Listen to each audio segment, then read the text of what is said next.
The one and only PlayStation Fever here, bringing you my top anticipated games for the PlayStation Vita for the remainder of 2014 and going beyond 2015.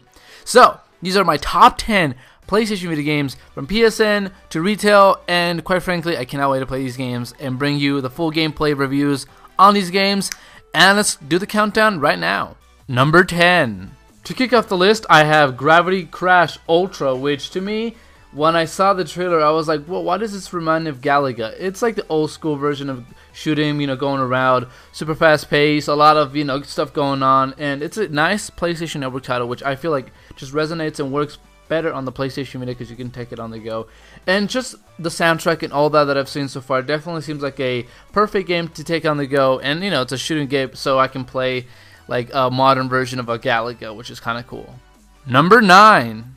Next on the list, it's MotoGP 14, which I'm a big fan of anything racing related. And there hasn't been much for the PlayStation Vita in that regard. The only thing we had was Need for Speed Most Wanted, which ran perfect. I think for anything else, it was great. So, MotoGP, it's motorcycling. I've never really actually bought it or played full-length of it, a game like this, but it should be a first entry for the PlayStation Vita since it is racing in a way.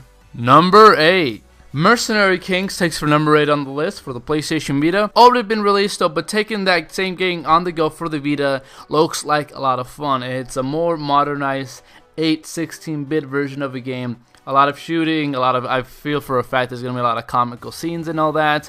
And overall it just looks like a perfect game to take it on the go and be able to enjoy that. So I'm really excited to play this game. Number 7. Number 7, another game that's already been released on PC and it's coming to the PlayStation 4. It's Wolf Among Us, which once again, it's from Telltale Studios, that company that also make The Walking Dead kind of comic book style to that. If you've seen the game, you know what I'm talking about.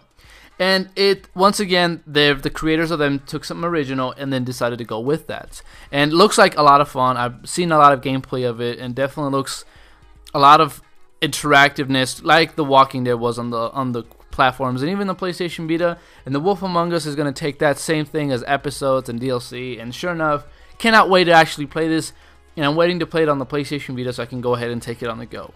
Number 6. Number 6, it's FIFA 15 for the PlayStation Vita. Once more, this looks like a great game. I have not bought a FIFA game on the PlayStation Vita, which I have played FIFA 14 on the PlayStation 4, which has already got me excited for FIFA 15 for the Vita. So I figured, well, 14 and 15 on the console is kind of the same thing. Why not just get it on the PlayStation Vita to see what they add in the previous stuff? So I'm excited to see what they add. Maybe a little bit more stats, updates, woo, and maybe more game modes and more of a robust online multiplayer, which I'm really hoping for. And if there's any connection between the FIFA 15 version of Vita and PS4, that would be kind of cool. Number 5. For number 5, we have Dissidia 4. Hopefully I'm actually even pronouncing the name right. But this game looks really fun. It's a RPG styled. There's a lot of content going on in this game, which it's already been on the PlayStation 3, but it's the same thing taken on the PlayStation Vita, which I'm excited. I've not really played any of the previous ones. I've heard of them. I've seen gameplay of that, which has piqued my interest just because I'm not a huge fan of this genre. But it looks like a promising game on the Vita. And sure enough, I've heard really good stuff about it on the PlayStation Vita port. So, Dissidia 4 RPG with a lot of content going on definitely looks like a promising game. And cannot wait to actually play this on the Vita. Number 4. Number 4, Hotline Miami 2. So, I'm a big fan of Hotline Miami when I played it on the PlayStation 3. It's a lot of fun. And also on the PlayStation Vita, I feel like it plays much more better on the Vita just because it just feels more, perfect on your hand. So, I'm a big fan. I love this sort of style to it. It's like an 8-bit, really retro, cool, suave music, which I definitely love. And a lot of gore. For a little 8-bit, for a lot of pixelations, you can definitely see the guts going off. But Hotline Miami 2 is to take that same role as the first one, but sure enough, add bigger worlds and levels and weapons and all the different story mode to continue what happened in the previous game. So I'm excited. I'm definitely excited to continue the saga on Hotline Miami on the PlayStation Vita. Number 3. Joe Danger. Now this game came on the PlayStation 3 and the PlayStation Network, and I'm sure it made its debut on the Xbox and PC, I'm assuming. But I've not actually played this game extensively. I've only played the demo when they had it on the PlayStation 3. So And I know Joe Danger 2, the second version of it, already came out. So I'm hoping and I'm really excited to go ahead and play this. It's like a platform game, really, and it's just the character is on a motorcycle and collects coins and all this. So the game looks a lot of fun. It looked a lot of fun on the PlayStation 3 when I played it on the demo version of it, but being able to play the full version of Joe Danger 1 or the second one, I'm all for it, and I can't wait to play it on the Vita. Number 2.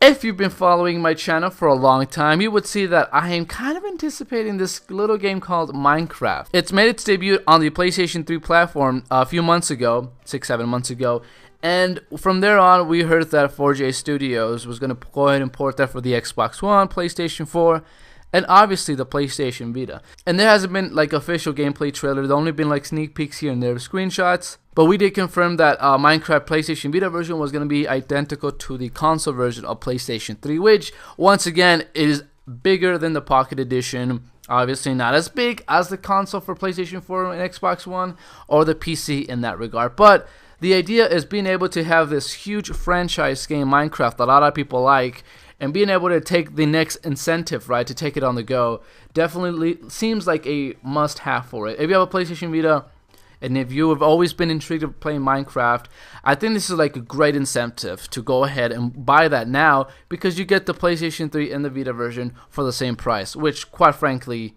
is kind of cool. And you can go ahead and save worlds from one to the other, which once more is kind of cool. Number 1! Alright, so we saw a variety of list games for the PlayStation Vita, but there is one game that I'm super excited for the Vita that we haven't really got too much to see, but we know it's in development, and that is Gravity Rush. Gravity Rush for me was the reasons why I got the PlayStation Vita alongside Uncharted Golden Abyss. It was something different, and quite frankly, the first game is something perfect. That it just feels like it's nothing like everything else. It's not a shoot up. It is an action adventure in a way I can think of it, but it has a Japanese taste to it because it was from Japan Studios. But they're being able to use some of the functions of the PlayStation Vita, like the augmented reality and also moving the Vita around. All that definitely made the game much more encouraging. It was just so different. It was a lot of fun being able to take as a hero and doing all these cool stuff. And quite frankly, I'm really excited. There hasn't been much like gameplay wise or news about Gravity Rush 2 by any chance, but we do know that it's coming on the Vita, and I can't wait to actually play this on my PlayStation. So there's a roundup of all the upcoming anticipated games for the PlayStation Vita. I'm really can't wait. There's a nice variety of a lot of things going on. Some PlayStation Network, some retail. Hopefully enough, we'll see what other games Sony announces on Gamescom. Hopefully that would be added onto the list later on. So guys, thanks again for watching. Hit that like button, helps me so much. Subscribe and tell all your friends about this guy that makes video games called PlayStation Fever. And to the next one.